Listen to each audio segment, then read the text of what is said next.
Hey everybody, hope you're having a great month. David here. Just wanted to do a short video this week to talk about the rise of the discounters. I've spent some time this week working with Groupon and Wowcher for 2 or 3 of our own products or services and 1 or 2 of our clients as well. And I know these deal sites tend to get a really bad press with regards to sort of driving down price, and there's all kinds of stories about restaurants going out of business because they've got queues around the corner that they can't fulfill.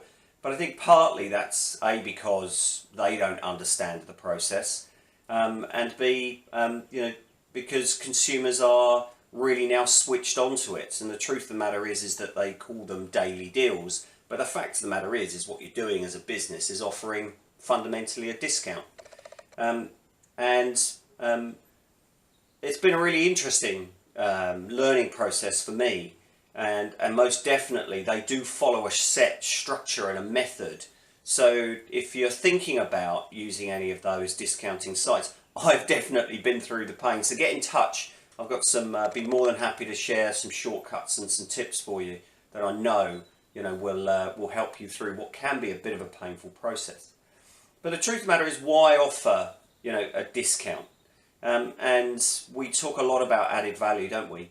And discounts do work. I mean, strategically, I think there is a place for discounting, heavy discounting, particularly if you're in a bit of a sales slump. You need to get that top line moving again for you. And the benefits of running discounts is, is 2 or 3-fold. Firstly, is you'll get a load of people who you've been trying to get across the line to become customers who will do that, but you'll also create a lot of noise in the marketplace and hopefully get a load of new prospects into the top of your sales funnel. But I think there has to be a reality check here, is that you have to make sure that you've got all the architecture in place. It's critical that you've got the right landing pages, the right follow-up sequences on your emails, the right remarketing campaigns with all of your paid-for search, because all of that will optimize the benefit that you get from this deep discounting, this short-term sort of drop in your trousers on price. And without all of those processes, all you actually do is destroy your margin in the short term. And that's really the last thing you want to be doing. So there's definitely a place for discounting.